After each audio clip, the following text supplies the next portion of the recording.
Everything looks better with a dram in your hand. So how complex is the world of rum? Well, very, it turns out. Lots of countries, techniques, methods of processing, feats of engineering and transportation. I need more help if I'm going to understand it any better. And luckily, help is at hand. I'm joined now by Peter Holland, the metaphorical proprietor of the very intangible Floating Rum Shack. He's also the UK ambassador to Foursquare Rum and that boutique rum company. A bit like that boutique whiskey company, but, more rum-y. We're about to gently scratch the surface of everything that he knows about rum. Peter Holland, welcome. Hi, welcome. Gone wrong already. Joining us live from the Caribbean, it looks like. Feels like it. I tell you, actually it's really hot today. So what we're looking to do, we are whiskey drinkers who are looking to get other fellow whiskey drinkers a bit more into the idea of drinking rum. The two spirits have some similarities, they have some differences, but rum is gaining some popularity now in this field. Now, you weren't always a rum drinker. How was it that you found your start in rum? Good question. So I think my biggest route in really was when I met the lady that became my wife. So that was back in the early 90s. Caribbean extraction, should we say. So I've now got a Barbadian mother-in-law and a father-in-law from St. Vincent, which has added a kind of a, so I didn't get into rum from a technical kind of geeky point at that point. It was kind of really, there was a cultural kind of vibe to it. So it's an easy thing to say, but like dominoes on a Sunday afternoon, family friends will be around, people playing dominoes. Mostly it's banter. No one's talking about the rum in any specific way, but if someone's like, a bottle of rum's going to come out. So yeah, we had access to Barbados rum. Like we're kind of, that's a fairly sort of normal thing. But it was only after we've been going out for quite a while that a rum festival, we went to our first rum festival in 2008, October 2008. And then I realized, maybe stupidly, but the world of rum is literally, it's not just the Caribbean, it is like everywhere. It's all around. Anywhere in the tropics, they'll be making a rum. And more than that, in the modern era, you can find it everywhere. So we're making rum here in the UK. Scotland is vibrant with its rum scene. The only place we're not making rum is at the Poles. I'm going to guess that Scotland isn't growing its own sugar just yet. Yeah, so that's a misconception. So rum, the vibe is it has to be made in the tropics. That's not true. Historically, sugar production was done where you grow sugarcane, and sugarcane grows in the tropics. Rum is made from sugarcane juice, or more frequently from molasses. So if it's been made from molasses, then actually molasses is a stable product, and so it gets shipped all around the world. So if you wanted to buy yourself a container load of molasses, you could start making rum wherever you are right now. And so this kind of opens up. It is a stable product. So you get molasses, you water it down a little bit until you reach the right specific gravity, add yeast, you can start fermentation. So it's actually quite easy to kind of get going. It's a very, I'll say this guardedly, it's a very easy spirit to make. Obviously, it's not a very easy spirit to make well. You can make any spirit badly, but you can make it anywhere. You can get molasses. So molasses forms 95% or more of rum production, like around the world. But rum can also be made from fresh sugarcane juice, and invariably you have to be making that in the tropics where you can grow the sugarcane.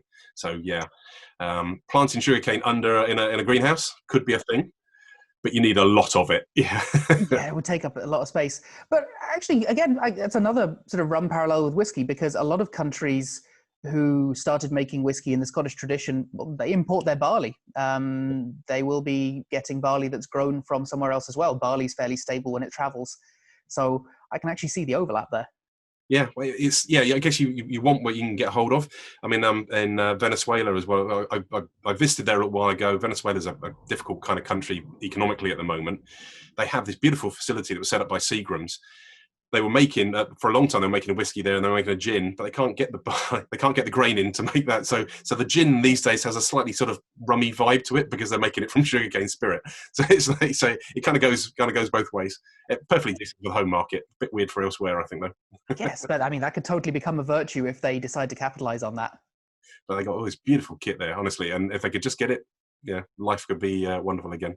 You also are the kind of rum frontman for that boutique rum company. So a few weeks back, we talked to Dave Worthington of the boutique whiskey company. And then, he approached you to to take over the kind of the rum side of things. Is there a lot of overlap between the boutique whiskey company, the boutique rum company? So I think when the company first approached me, they'd known about me for a little while, and I think they'd always wanted to get into rum. And I think, if I'm honest, I think they meant to get into rum a little bit sooner than they did, because those who know realise that rum was going to regain popularity for all the right reasons that that it has done these days. The world kind of fell out of love with rum in certain ways, and then really, I think the reason we kind of forgot about rum in a big way, I think, it's my personal opinion, is especially here in the UK, is when the Navy ration finished in July 31st, 1970, and so that kind of took it out of the public's eye in a big way. It also was up against the rise of vodka at the time and other things. And so like rum sort of fell out of popularity, but it has got, people have been making rum like in parts of the world since the 1600s, and so it's got a long, long history. And what the good part about it right now is that, we can analyze rum in the same way that we do whiskey. We can sort of break it down a little bit and look for those differences, those regionality, the things that make it exciting. And people respond to it and kind of like get a little bit more excited about it. But we did kind of forget and lose our way a little bit. Yeah, there are some mass market brands that are not the most characterful of spirits. So it's easy to dismiss an entire category when that one brand is the biggest brand in the world, for example. Try not to name names when I desperately want to. Like whiskey, there's a joy of sort of categorizing rum into certain types. So for us rum novices, what are some of the broad stroke categories you could put rum into? Right. So the one that we need to acknowledge and then completely dismiss is categorization by color. People talk about white, gold, and dark rums. And white is kind of, well, it's see-through. I mean, you can't, it's difficult to kind of say anything else, but we'll come back to white. Gold and dark are just two shades of color, and rum and flavor isn't a color. Color is not a flavor. You can't look at something and say, there's an expectation that the darker a spirit is, the older it is, but that really isn't the way. And unfortunately, the world of rum does bring some baggage with it. Some of the heaviest colored rums in the world are equally the youngest or completely unaged. And they've just had a lot of E150A added to it. Spirit caramel is everywhere. It's in Scotch, cognac, all the major spirit categories. There's E150As used for sort of color correction to bring it back to cask color or to make sure that batches are all the same, so it looks consistent one batch to the other. But only in the rum world do we go to the lengths of making it so dark that it becomes opaque, and it has no, it doesn't, it could impact the flavor, but it just doesn't bring anything to it for me. It's terrible. So yeah, it's kind of, I think anyone who makes lots of spirit, and consistently batches of, you need one batch to look like another batch. And I guess that ship has sailed, for one of the pun, but that moment's passed. We can't really change it. But from an independent bottler's point of view, there is 0 point in changing it, because you need to understand the spirit. So the point is, if gold and dark rums aren't a very good categorizer, because they really aren't, let's kind of consider white. Well, white invariably could be, you take it as being an unaged new make spirit. There's lots of rum, and there's lots of places in the world where rum isn't rum unless it's been aged. So, for example, a famous Puerto Rican brand beginning with B that has a bat on the logo, that's a minimum of 12 months to 18 months old, and then they color filter it to remove it. And they can't call it rum unless they actually age it. And I'm going to try not to show you the label on this one, but like that, this is a 3-year-old rum that originally, when it was first released to market, used to be color filtered completely, but now they've eased that back, because actually, that balance of removing flavor, for want of a better word, as well as color, isn't necessarily is there. But it's, we're selling this as a very light rum, but this is, it's had a degree of color filtration about it, because daiquiris and mojitos and cocktails like that look better with a clearer spirit. Yeah, I've never heard that pressure of trying to remove color from something that's been matured. If we get any color at all in whiskey, yeah, we're screaming about it, because look how long it's aged. Look at the cask, what it's done. You wouldn't want to take that away. So that's really unique for rum. We have like the world of rum. You can understand why it's confusing for people outside. For me, it's perfectly acceptable to have all the inconsistencies of message that we get. It can be made from juice, from a syrup made from the juice, or from molasses. It can be made from, some of them made from panela, which is an evaporated cane juice, so it's effectively like sugar kind of thing, which you refrigerate. It can be made on all types of stills. So the spirits category can reflect anything from vodka, and there's a lot of brands out there which are effectively sugarcane vodka, through to the most heaviest, powerful, flavoursome pot still rums you'll ever try. So we have all these different styles of distillation. We have different regionality. So there are lots of people proposing different categorizations, but for me, the one that I subscribe to at the moment, it's not perfect, but it makes the most amount of sense, is the Gargano classification. So there's an Italian gentleman, Luca Gargano, who has been rumming for a long, long time. He's a very passionate gentleman about the category. And he was actually the very first person to categorize rums other than colour some 20 odd years ago. He used a colonial model, which has some uses these days, which is sort of English, Spanish, French styles of rum, because that's kind of how you can break down Spanish being that kind of lighter style, for example, from Nicaragua, Panama, Puerto Rico, places like that. The English style, Guyana, Jamaica, Barbados. So there are sort of consistencies about that. Invariably pot still, column still in the English blends, or pot still only. Invariably column only in the Spanish style.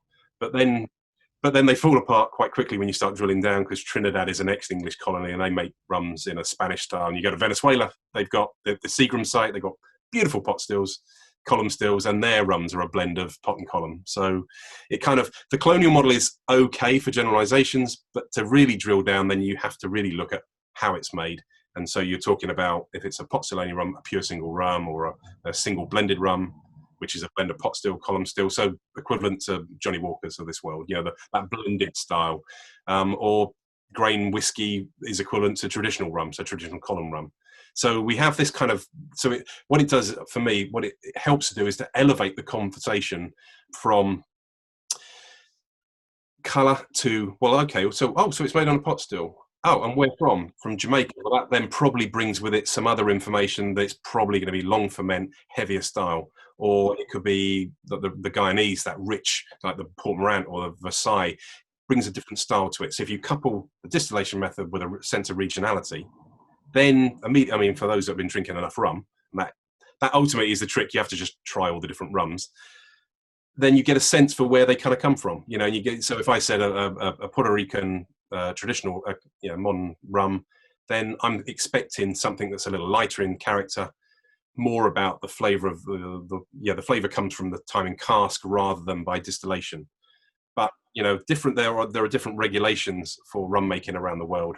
Different ways of age statements. English, Caribbean, and places tend to have minimum age statements. If you see 3-year-old, you can guarantee it's a 3-year-old.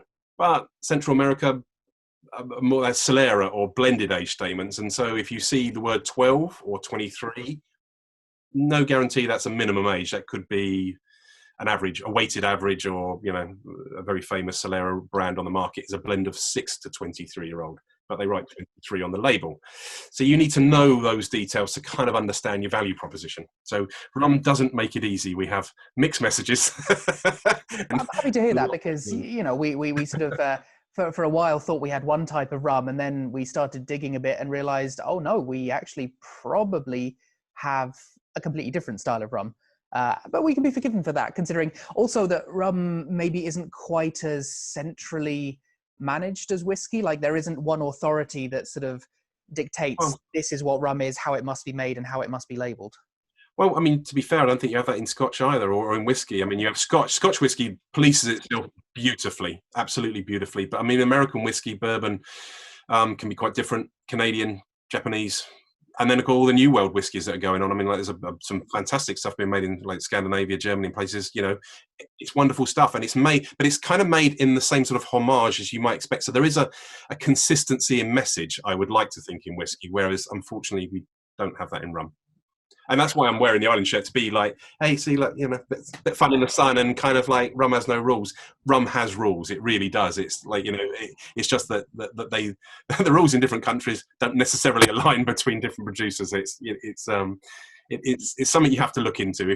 Once you're in, then unfortunately you get dragged down in, and you can't. It's difficult to get back out again. Real rabbit hole kind of thing. Yeah, very much so. So hopefully this is something that is getting the whiskey geeks in the audience quite excited, like a whole new frontier of just so many little details to learn, and then have one up on someone who doesn't. It's obviously too big to go into all of it, And our rums are just from two places. We have the two Guyanas, the 20 and the 21-year-old, and the 19-year-old Nicaragua. So what can you tell us that makes Guyanese and Nicaraguan rum particular, special? So that's a really cool place to start. So what you've got, so if we consider the Guyana classification, rum in Nicaragua is effectively controlled by one company. It's ex sort of Spanish influence colonies, countries. Liquor production is normally a government controlled activity. And so there tends to be fewer distilleries, in maybe just one even, one big centralized place. So for efficiency as much as anything. Something when we have to dive back a little bit culturally as well is that the English Caribbean and English sort of ex-English colonies tended to have more latitude to it. We don't have a big spirits production history in the UK prior to that. So when we went out, it was about beer and mead and stuff like that. It was kind of like the vibe. So we adopted rum when we kind of found out about it. And there was no limits on it. And also, of course, the Royal Navy buy in vast amounts of it to keep the Navy afloat. So we had a market. So as soon as they started making it back in the 1600s, there was a commercial market for it outside of the islands. That's an important factor. In the Spanish and Portuguese colonies, and the French for that matter, there seemed to be spirits in the home place. So Portugal, Spain, France all had their own things that they wanted protecting. They wanted to sell their spirit to the colonies. So rum production was actually kind of effectively stamped out. I'm sure there was moonshine and all kinds of things going on, human nature. But effectively, no one really, like in Cuba, rum, places like that, rum production started a lot later, centuries later. And so when they were allowed to do it, they were then looking around, well, what's the kit of the day? So 1600s, you only had the pot still. That was all there was. 1800s, late 1800s. Well, actually, no, this newfangled column still, the patent still had come around. And so people were looking to use the coffee still. It's kind of like that. So people are using this technology of the day because you want to make it as efficient as you can. So there's historically, I'd say the Spanish countries, and I include Nicaragua in this, because we would have used more modern technology from the get-go. So they don't have this big history of things. So the lighter style of rum is something that's inherent to that country. So it's not, so in the modern era, the very efficient system, so it's not necessarily about the depth of character of the spirit, it's more about the way they age and blend. And that's quite important. It's not to say they don't have different blending marks, because they certainly do. And I'll be jumping ahead a little bit, but when I had a little nose on that, your Nicaragua sample, there was definitely some heavy rum within there. And so I think someone is using some sort of lower plate, just drawn from lower plates to get a heavier spirit, because you want to make different marks to blend for the main products. But Guyana is at the other end of the scale. Guyana have been making rum since the 1600s. There was something like 300 plantations at the get-go. The Dutch were the people that kind of founded the place. They had the knowledge of distillation. They were wonderful at growing sugarcane. Sugar production was key. I mean, everyone's heard of Demerara sugar. It's the thing. And so they had a lot of molasses. If you've got sugar production, you've got molasses, you make rum. Yeah, that's always been the way. You sell the sugar, you sell the rum. So it's a very, very profitable place. So they've got these stills that over time, plantations combined for efficiency. They've been small and they got bigger and bigger. Famous estates like the Port Brant, the Enmore, Iflet. Apologies, I can't say Iflet in the way you should do if you were Dutch. I don't have enough phlegm for that. But so that had a still that had made a very characterful mark. And so instead of closing that distillery down as a distillery is combined, they'd say, well, we'll take that still and we'll move it to another one, to another location. So then you have 3 or 4, and over the my little document here, but over the period of time from the 60s, 70s, 80s, 90s through to about 2000, the stills all kind of eventually combined. So some of the rum you got here is made at distilleries that have shut because DDL is the current one. You have a 21-year-old. It's 2020 in the year 2000 was when that final kind of amalgamation happened. So some of that was just before wherever it was finally shut its doors and the still was moved. But it's about maintaining that style of that mark, because there's something unique about that still. It creates a spirit that is very unique. And so they've wanted to keep these heritage stills together. So whereas you might think in the modern era, some places like Panama, Nicaragua are reflections of modern efficiency, Ghana is almost a reflection of inefficiency, but so much character that you couldn't think to get rid of it, because well, I mean, it would be a nightmare. It just, I would, if there's a petition to save those stills, I would sign it in a heartbeat. I'd show myself to them to save them. So you hear the stories of, Scottish distillers that if their still at one point got a dent, if they ever had to replace the still, they would carefully get a hammer and make sure that same dent was still there, because that's the character. Yeah, I completely get it as well. I mean, some of these stills are 3 of the heritage stills are actually made from wood, green heart wood. I think it's exactly the name of it. I think, but it's a very it's a specific to that area. I mean, the Guyana is a part of the tropical rainforest, many species in there, but it's a very dense wood, so you can make effectively. That stills are effectively a bucket, but with a copper top, with the swan's neck and on it, and these things wear out. Of course they will over centuries, but you can replace staves of the bucket from time to time and keep the character of the still. But so they don't get replaced in a one-er, just gently, bit by bit. Oh, it's like that classical boat whose name I've forgotten now, but it's replaced timber by timber until you're like, well, is it still the same boat? Exactly. It looks the same. It still floats the same way. Exactly. So basically, you've got for these wooden stills. I'm trying to get my head around the idea of a wooden still, because it seems like these things, they need to be metal to be strong, to conduct heat. A wooden bucket with a copper plug on top. That's kind of what we're looking at here. It sounds like, honestly, it sounds ridiculous, but but from the purposes of reflux, there's copper where it needs to be in order for reflux to be appropriate. For rum in general. So molasses ferments generate a lot of sulfur, so you do need a lot of copper to deal with that sulfur, and so it is all in the right places. The actual things themselves are not fire heated; they've got steel steam columns, coils inside them, so they're heated internally.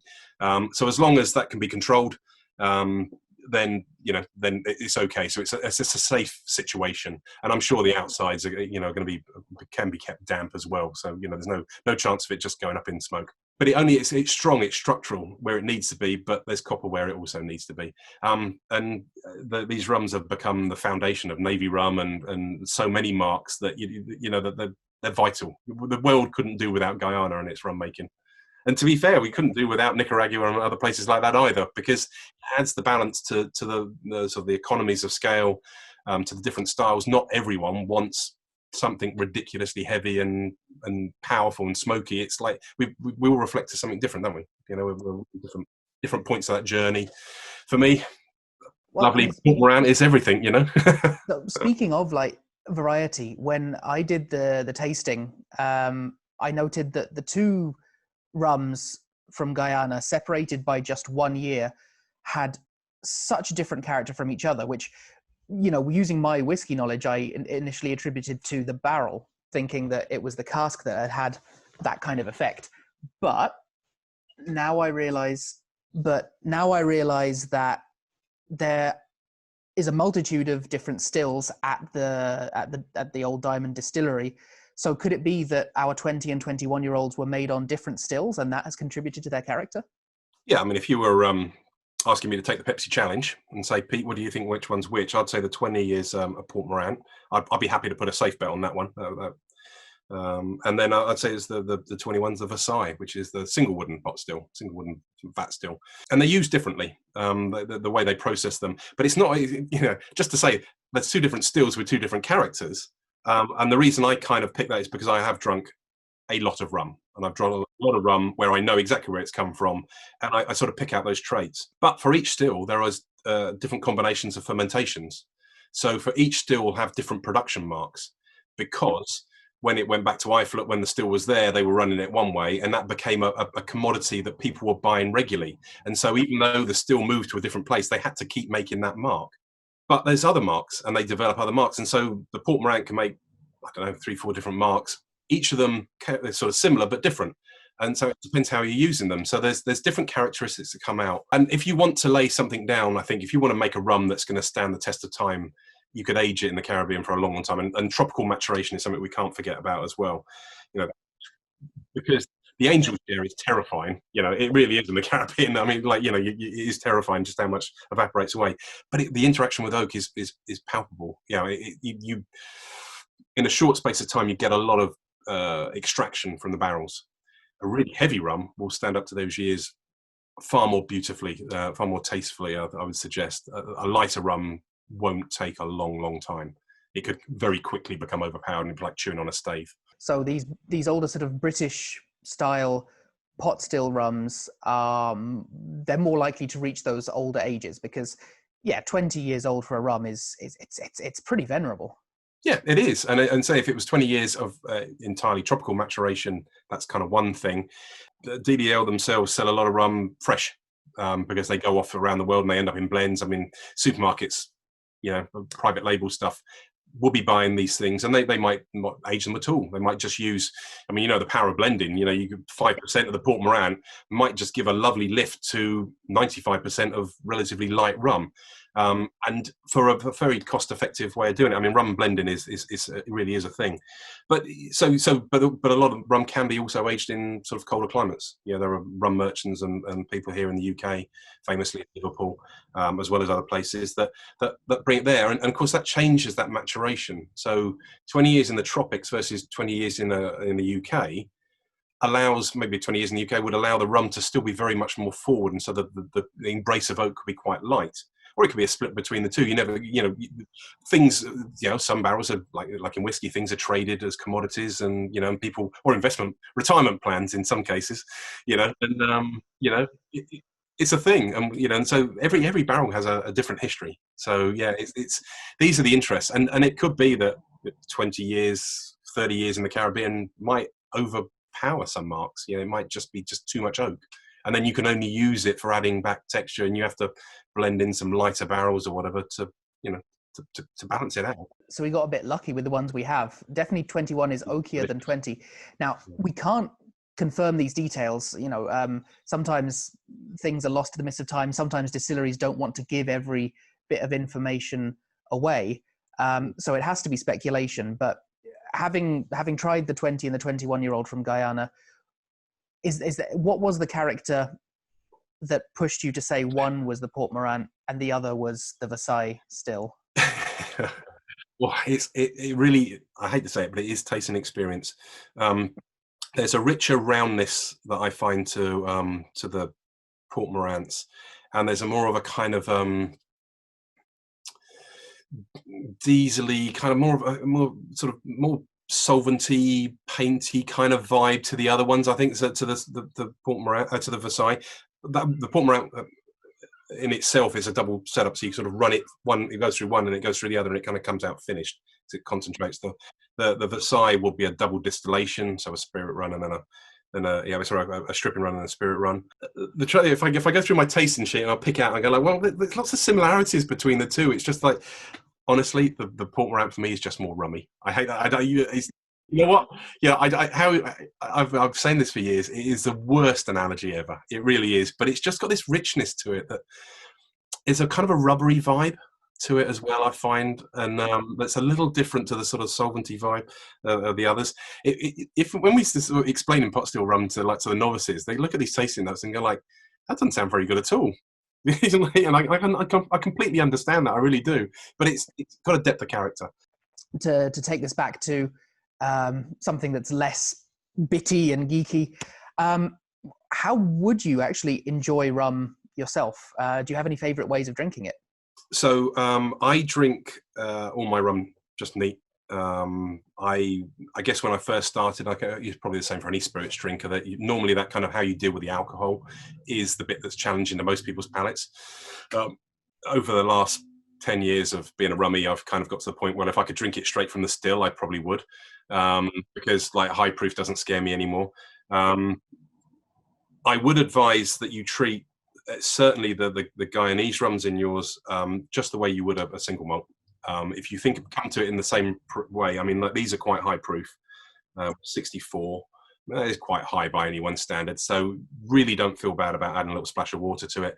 I've worked shows where whiskey drinkers have told me the myriad of different ways they like to add water to it. I think, wow, that's complicated.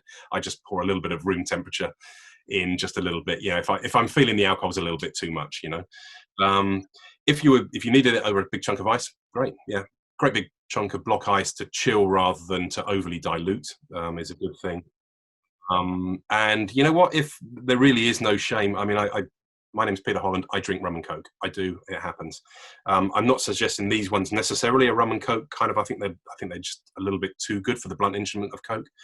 But if you did want a little mixer, then a little ginger ale or something like that. Maybe just you could lengthen it with that.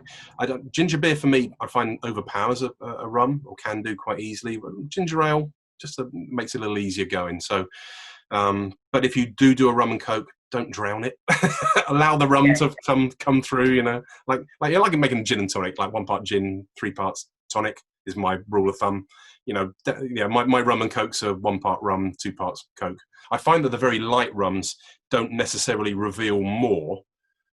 It's the heavier pot still ones that will. You've got a lot going on in there, and a little water will help the chemistry. It will break it up a little bit and reveal things. But not so much the lighter ones. But don't let the alcohol be a challenge. If it's too much, just bring the ABV down a bit.